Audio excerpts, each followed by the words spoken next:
Hey everyone, welcome to Locked On Lakers for Tuesday. Brian Kamenetsky here.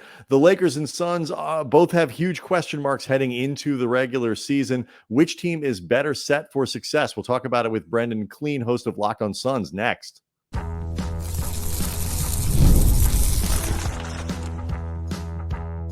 You are Locked On Lakers, your daily Los Angeles Lakers podcast, part of the Locked On Podcast Network, your team every day. Thanks to everybody for making Locked On Lakers and Locked On Suns your first listen of every. How does that work, Brendon? You just press play at the same time? I mean, are we just going to assume that it's your first and second listen of today? Well, this episode's the first listen, right? And then from there, where do they go? We'll see. But in this case, it really is. You're listening to both shows. That's how these work. At the same time. No, that's very helpful. Make sure to check out Locked On Lakers and Locked On Suns on YouTube. You can be part of those communities.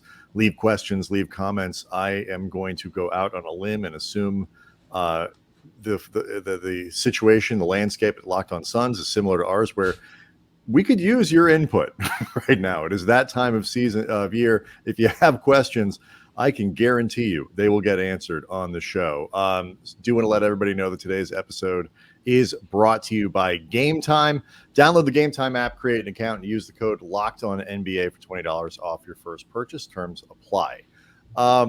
So one of the reasons I was hoping we could do this, Brendon, people from the Locked On Lakers, a reminder, Brendon Kleen, host of Locked On Suns, joining us.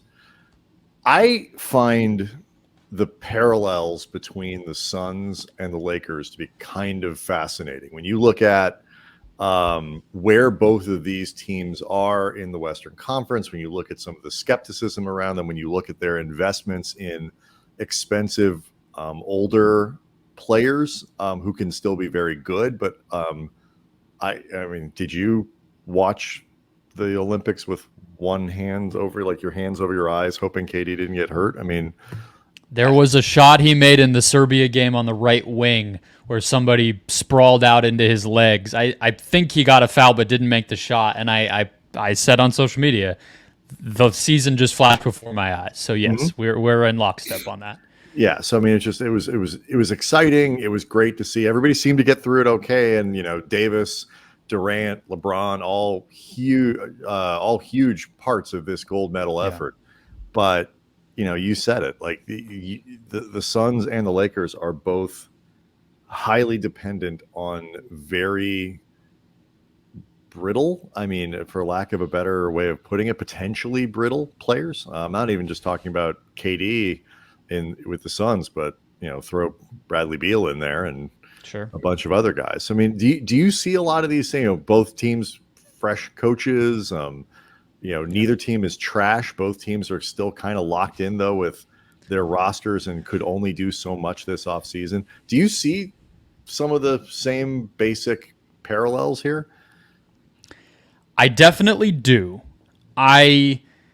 Personally, the blueprint that I use when I'm talking about the Suns, specifically from the standpoint of the salary cap, has been the Bucks, just because they are actually over the second apron and have these, again, kind of, the Suns are unique in their way because they have three max, super max stars when no one else in the league is even thinking of doing that anymore. So they're kind of one and the same. But the Bucks are another one, right, where Giannis and Dame are making a lot of money. They're both a little older. They're both dealing with injuries the past few years. The team is a little stuck in terms of what it is really able to do. But I think the Lakers are perfectly valid, and almost the Lakers seem to be thinking of that second apron as a no-go area, to the point where they're almost using it as a hard cap for themselves, it seems like, right? Absolutely. Yeah, and so I almost think of maybe this offseason was when the Suns started to try to split away from that, where they are a little deeper now. They have some trade options. We'll see if they're able to actually pull the trigger and utilize those trade routes, but they have them in a way they didn't before. And they really spent this summer actually drafting players, actually signing those extension contracts and those second deals with the same player, and not just doing the biggest, the most at all times to maybe try to pull away from some of the whether it's the Bucks or the Lakers or whatever the comparison points you would use.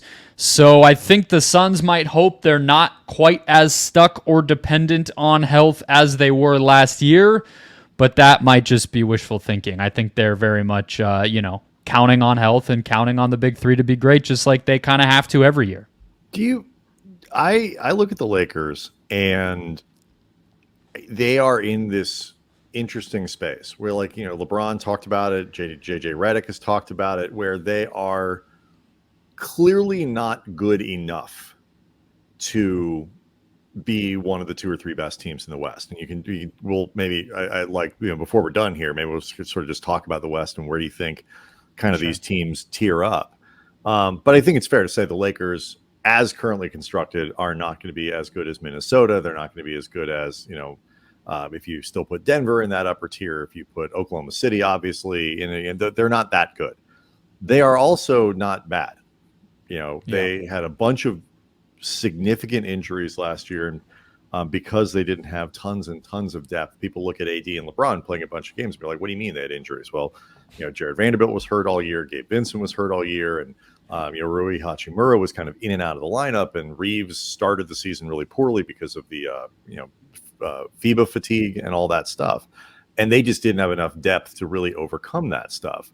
And so when you combine that with Darvin Ham, who was not particularly well regarded, they still won 47 games. So you can look at this team and say, if things break a little bit better with better coaching and a little bit better health, they're over 50 wins. That's not bad. But it's a weird spot to be in the Western Conference, because to be an elite team, you should be capable of winning 56, 57, 58, 59, because that's how good Oklahoma City is, for example, I think, even if they don't quite hit that number for whatever reason. Yeah, I think I see the Suns similarly, at least looking back on last season, right? Because the FanDuel over-unders came out, I think it was last week, and I'm sure a lot of us covered that on our shows, and the Suns are at 46, 47 and a half, depending on kind of where you look. And that feels incredibly low to me, and not, I try to put the homer hat off and not have the Suns' point of view too etched into my mind, but they won 49 last year, and they had a season from hell from a health standpoint and a coaching standpoint and a lot of other things. So I think that there is a lot of overlap there. I think the one thing, I guess if I'm putting that homer hat back on, as I'm literally wearing a D-backs hat here, that I would say the Suns might think they have an advantage with there is their 3 best players didn't even really fit together great. And obviously there's a world where they just flat out don't fit well at all. But I think that their hope would be, hey, they each had individual moments and maybe some games that clicked. Booker is second team All-NBA, KD's second team All-NBA. Beal played like 55 games. What happens if all 3 of them can play, 60 plus games at the very least and actually look good together? There's another level to be reached. And, I'm sure the Lakers could make a similar argument of just, hey, well, yeah, our 2 guys fit. They won a title together, but they got to have something else around them that is working. Otherwise, it kind of doesn't matter how well they fit. So, yeah, I think both teams didn't really see the full realization of what they could have been last year and still were pretty solid. So, yeah, I think to me, they're 2 teams that I would think most people would pick to stay where they were or go up in the West this year versus other teams that might be coming down. Well, I mean, it's funny. You talk about the over-unders, and we absolutely did a show on that last week, was that, the Lakers were 43 and a half. I mean, that to me felt extremely low. But then again, if you pushed it up to 47 or 48, I don't think I'd go that high. I mean, it's just, it is hard to trust. And I think, what's really interesting to me is the models for both of these teams. You talked about Phoenix sort of trying to pull away from that. The Lakers clearly not trying to go over that second apron, but they're also, I think,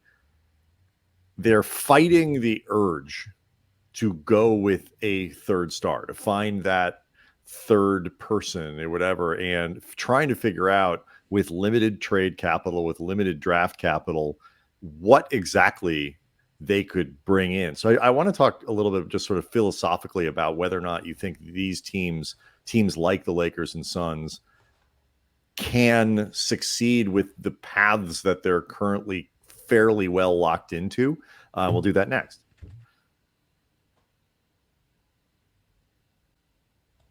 First, today's show brought to you by eBay Motors. Passion, drive, and patience. The formula for winning championships is also what keeps your ride or die alive. eBay Motors has everything you need to maintain your vehicle and level it up to peak performance.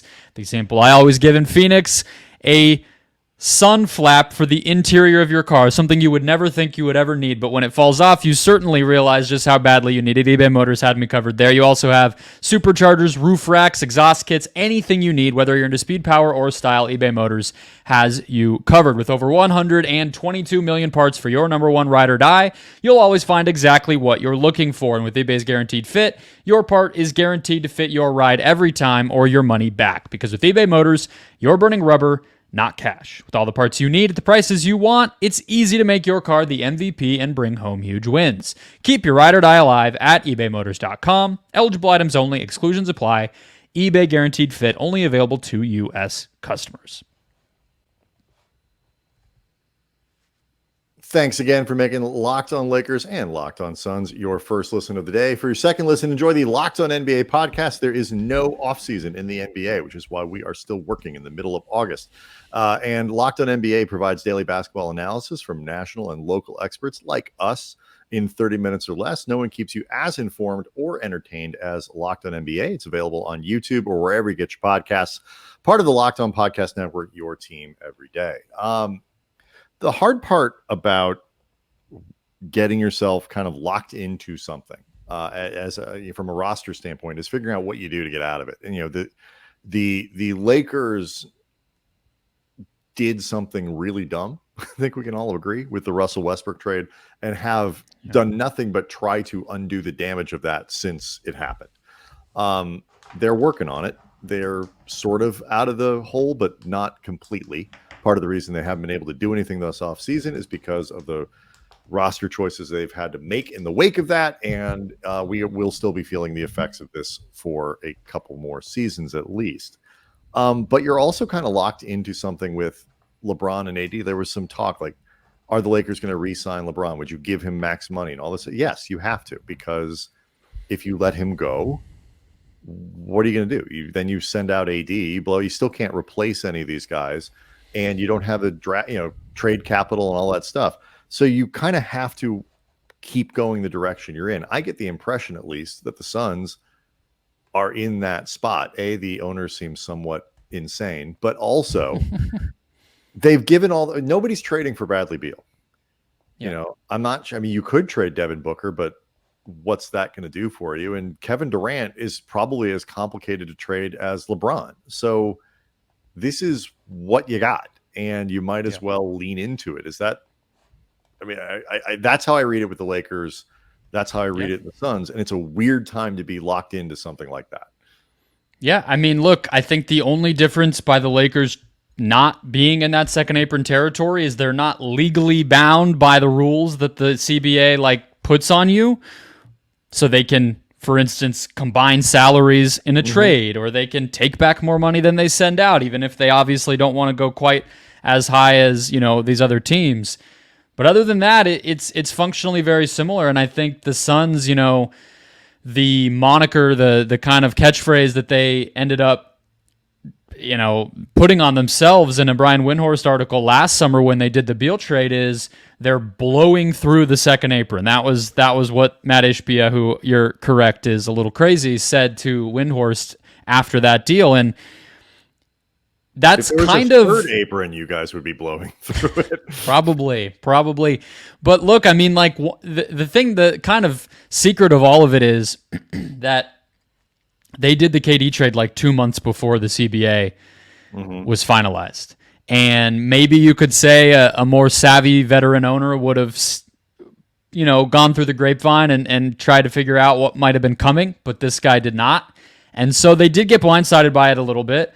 And at that point, it's kind of okay, well, even with Booker and Durant, they were bound to be I haven't done all the math because it's impossible with all the who else would have been on the roster kind of stuff, but they would have been an incredibly expensive team with just those two guys. So you look at it, and at that point you had Chris Paul expiring and all this stuff, and it's like you kind of get to this point where you got to keep rolling over the assets and rolling over the money. Otherwise, I know you guys talked about this a lot with D'Angelo Russell. It's like, what else are you really going to do, even if it's not perfect as it stands? So they looked at it and they said, Chris Paul, Landry Shamet, a guy that no one's even thinking of anymore. Let's combine those and go get Bradley Beal. We'll send a bunch of pick swaps out the door. Who cares? It's a pick swap. We're already all in. And yeah, you could pick nits. Is it the absolute best third player you would have put next to Booker and Durant? No, I mean, probably not. But it's an all-NBA caliber guy who has clear talent and was at a stage of his career where he was ready to leave the Wizards and try to win games, and that was the best they could do. So they have to just kind of keep maximizing whatever that next move is going to be at this point. And I think the last point I would make is the advantage they got by kind of going first.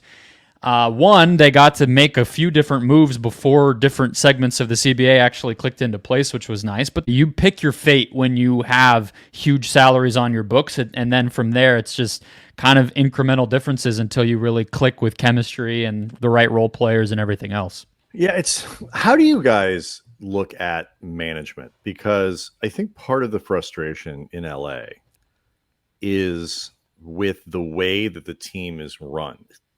And to some degree, I mean, nobody's going to ever accuse Ishbia of being cheap. I don't think that's a problem. That is a problem with the Lakers. And some of it is like, Matt Ishbia could buy the Buss family 12 times over if he wanted to, including, the price of the team. Now we have that with the Arizona Cardinals out here. It is right. The team is the family business. That is how some of that works. Yeah. And so but it is the insularity of the front office. It is a tiny operation. You see the war room and there's like nobody in it on draft day. It's like 5 people, including the guy, like the Postmates guy who brought the food over and all that stuff. Everybody is connected to the organization in one way, shape, or form. Yeah. So I think part of the skepticism around the Lakers is built around the way that the team is managed. The Suns are not far removed from that exact same existence, right? I mean, Robert Sarver was even cheaper than the Busses when he ran this team, and I think that they're still just starting to drag themselves out of how deep that really ran, and the draft room, and this is a team that and I guess to give Sarver a bit of credit, some of these changes were happening before he was unceremoniously ousted. They practiced in the basement of their arena. The team like staff offices were upstairs in the arena.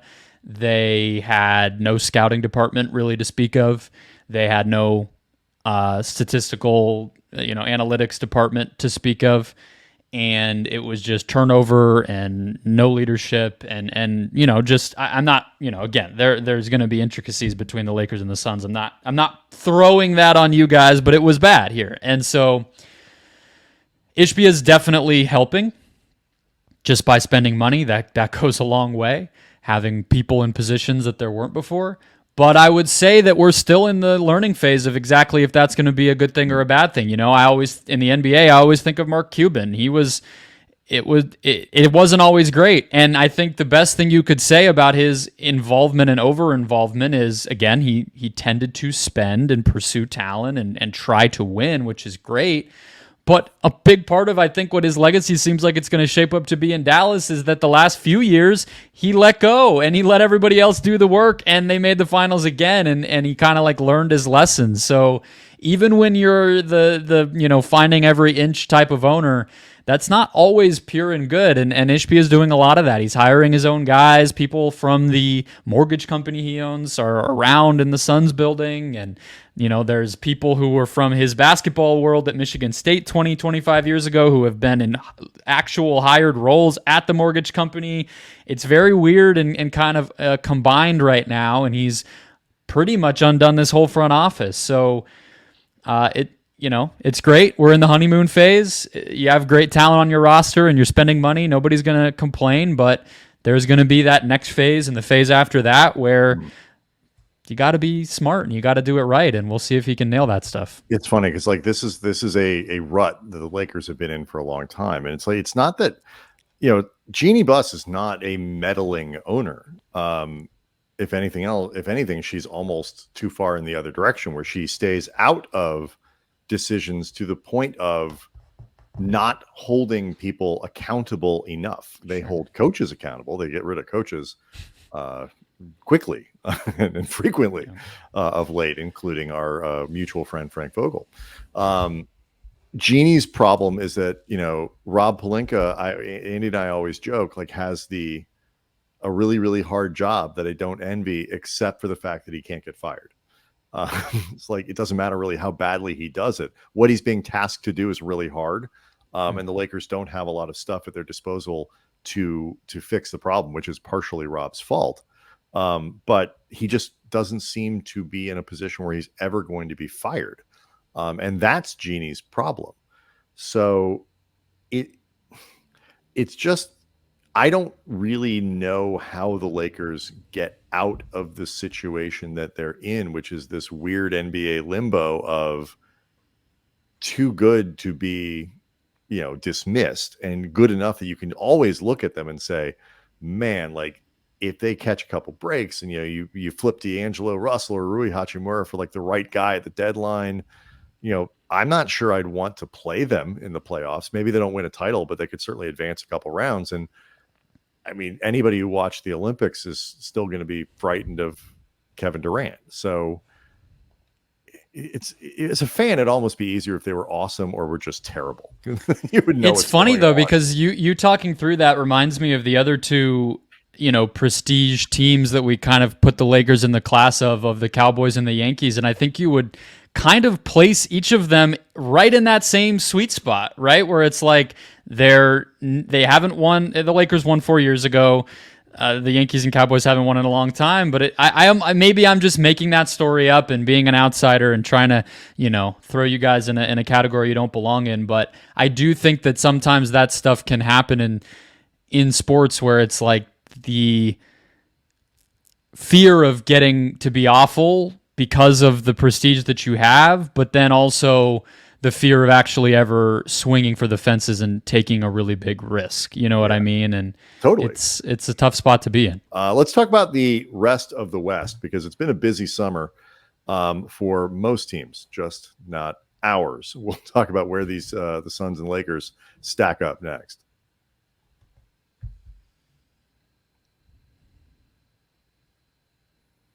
So, Brendon, who if you had to pick like the three teams at the top of the conference, who would you put there? The way I've been looking at it is I don't think that there's any clear-cut number one that's going to just dominate everybody else. We didn't have that this past season. I don't think we'll have it this season. I would put the Thunder at the top of a pretty large top tier in the West, and you can debate kind of who maybe belongs in it, but I would look at the entire top six from last season, which was OKC, Denver, Minnesota, Dallas, and the Suns. And I'm thinking all five out. Clippers, let's put them away. They lost Paul George and didn't really replace him, so they're not going to be there. But I think the other five of those teams all belong kind of in that group. I could hear arguments for others, but right now I kind of think that'll stay the same. I think the Suns are at the bottom of it. I think the Thunder are at the top of it. Just in terms of the regular season, maybe championship equity is a little different. And then I think it's kind of everybody else is in another big tier too. I just think it's a lot of jumble right now. And I would say the Lakers and the Pelicans and the Grizzlies, frankly, are all in that second tier, and then probably rounding it out with the Kings and the Warriors. But that's sort of how I see it. I don't think anyone really separated themselves, but there will be a lot of very good teams again, would be my guess. See, I think I'm not totally bought into the idea that the Nuggets are going to fall off a cliff. I think losing KCP Kentavious Caldwell-Pope. We use the shorthand here in LA. having I think everyone. You get a couple championships, you get there. Yeah. But losing KCP, I think, hurts for them, and they're going to be reliant on players that they haven't been reliant on before, and all that. But they still got a phenomenal starting lineup. honestly, I'm a little suspicious of Jamal Murray. Yeah. I think that is Bad Olympics. Some very bad Olympics, and didn't have a great regular season last year. Wasn't great in the playoffs except against the Lakers at really inopportune times. Yeah. And shaky physically and all that stuff. And so Jokic can only do so much for them, and Michael Porter and those guys. But I think Oklahoma City is, both because of their youth and because of their talent, actually is going to run away with the conference. I think maybe Minnesota hangs with them. They got to do it 2 years in a row, and I'm still a little suspicious of their setup there. But they did some nice things in the offseason. But I think Oklahoma City is the only team in the conference that I think has the potential to legit run away with the group. They're going to be so hard to score against. They're going to be impossible to score against. They fixed their major weaknesses. I definitely have them at the top of it. The two holes that I would poke in the Thunder, and they're tiny holes that might just make it the difference between them running away with it, like you're saying, and just kind of being there, like I'm saying, is just they were really healthy last year. Yeah, they're young. That helps being healthy. But at some point, maybe that flips a little bit. And even if Guy missed 20 games, that does a lot if it's one of your top players. And the other thing is, their three-point shooting is, it felt a little bit fluky. I don't know if it actually is. They hired the guy from the Spurs who's supposed to be the best shot doctor ever and everything else. A lot of their players are just low-volume three-point shooters. And we saw in the playoffs that they got guarded in such a way that especially Dallas just looked at it and said, yeah, we don't buy it. And we're not going to guard you like you're a great three-point shooting team. And they couldn't really answer for that. So I don't know if that really crops up on a random, night in January. But, if that comes down to earth, again, just a touch, maybe they're not quite as good of a regular season team. But, yeah, I mean, they're deep. They're great. They're going to be awesome on defense. They have a legit MVP candidate. It's a great team. And so the reason I mentioned those two is I think I'm kind of like you. I think after them, I'm still going to need to see, for example, that Denver's not elite in the same way that they've been elite. I like Memphis actually a lot. Yeah. But they have, when you have that whole year when you're not competitive, you've got new players to plug in. They are certainly thin up front if, in terms of bigs and stuff like that, but they just have a lot of talent. After those two teams, Minnesota and Oklahoma City, you can make an argument that knocks down basically everyone. You can make an argument against Denver. You can make an argument certainly against the Clippers. You can say that Dallas kind of caught lightning in a bottle after the trade deadline, and we'll see if they can do that over the course of an entire season. I mean, look, the Lakers made a similar kind of run that the Mavericks made after the deadline last, 2 years ago now, made it to the Western Conference Finals. And certainly we're not able to replicate that the year following. The Suns have some of the problems we talked about. The Pelicans are the Pelicans. Kings are the Kings. That makes it even harder, I think, for the Lakers and the Suns to make honest evaluations about where you are, what the right move is, you'll know better than me, obviously, what constitutes pushing in whatever else you have. For the Lakers, it's those last couple draft picks, it's D'Angelo Russell, maybe it's Dalton Knecht, maybe it's Austin Reeves. Like those, you only get one shot at it, and so you're not going to do that for Jeremy Grant. But maybe a player comes along. I mean, it's so wide open. There are a lot of really, really, really, really good teams, but only a couple, I think, dominant teams in the West. Yeah, that's what the league wants, right? This exact dynamic is, I think, what the league is really liking about the past few seasons, and it makes for a different kind of a trade deadline. I think we've seen where there's simultaneously not like as many fully all-in moves, but there are a lot of small moves because everybody thinks that they're in it. So I think that the Suns are, the way that they operated this summer by getting a little deeper, like I said, they brought not one but 2 point guards in Tyus Jones and Monte Morris in a position that they clearly thought that they needed some help with. They added a better backup center after an awful year of that last year, and they just got vets instead of last year where they ended up with a bunch of young guys filling out their roster. So I think they have this roster now where they're going to be able to make a move if one comes along and it won't decimate them the way that it would have last year. And they have some different types of players to mix and match and experiment with between those point guards. They have some forward options that they didn't really go into last season with. Bol broke through as a real rotation guy. Royce O'Neal, they added at the deadline. They can mix and match with that. Maybe a little more, hey, can we play small with Kevin Durant? Is that even possible for us? Are we too undersized when we do have a point guard, even though that's what we thought we needed? And they'll just use the beginning of the year to evaluate it. And I think I've been saying since they kind of made their final move by that Tyus Jones signing is it's all great. Good marks for the offseason. Mission accomplished. This is not going to be what the roster looks like game one of the postseason. And I kind of think it can't because, for me, it might even be, a little ahead of myself to put them in the same tier as some of those other teams. I think they need a little more to get them closer to that. And they're in a crappy situation where, once again, they can't make trades that combine multiple players. So they even more, and they only have one pick. So they even more need to nail whatever that trade is going to be. Otherwise, they're really out of options and still not good enough. Yeah, I mean, you sort of answered my next question, which was like, I look at the Lakers and I definitively believe that even if all things go well for them, short of a series of catastrophes befalling 3 or 4 teams across the league in a way that is just too unrealistic, the Lakers are not a title contender as constructed. I think if everything goes well for them this year, and assuming it's not a disaster for everyone else, they are a team that could win a round or 2 in the playoffs, but probably won't go further than that. They need one more move. Do you see that? Like, if everything goes well for the Suns, Beal's healthy, Booker's healthy, Durant is healthy, do they, the Tyus Jones works out, Budenholzer hits in a way that Frank didn't. Are they in the same place, or actually are they good enough to, knock on wood, compete as constructed? Yeah, clearly their expectations for the season are to win a championship. And I don't think that they're, right now FanDuel has them as the 5th best odds. That feels in the West to win the title. That feels roughly right. They're behind OKC, Denver, Dallas, and Minnesota, who we're both in agreement are all ahead of them.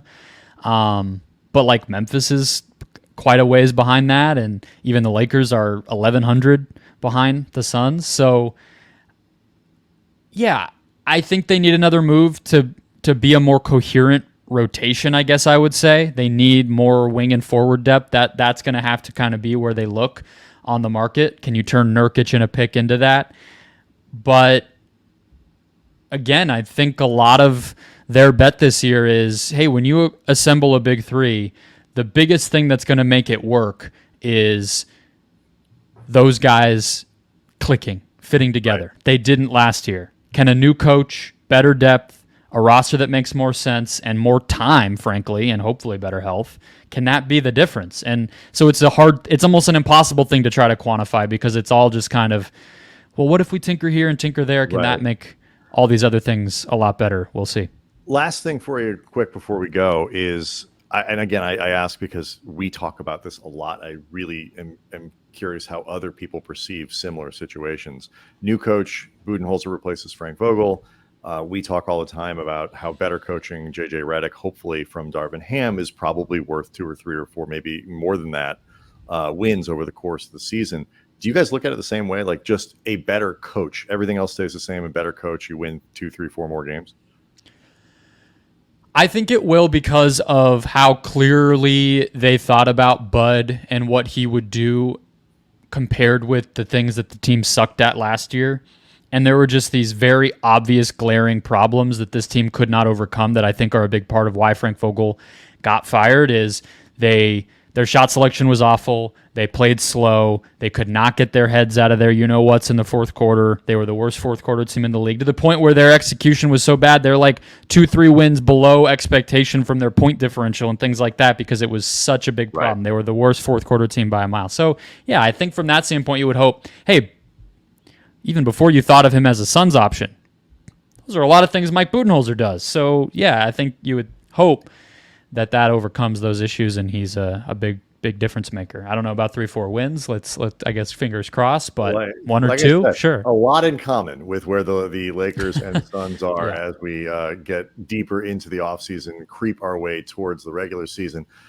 Thanks to everybody for making Locked On Lakers and Locked On Suns first listen today. Go check out the Locked On NBA podcast where the season never ends, providing national expertise with local perspective. You can find the link to the Locked On NBA show in the description, so you don't need to search for it. It's part of the Locked On Podcast Network, your team every day. Thanks again to Brendon, Kleen, Locked On Suns for joining us. I'm Brian Kamenetsky from Locked On Lakers. We'll see everybody next time. Thanks.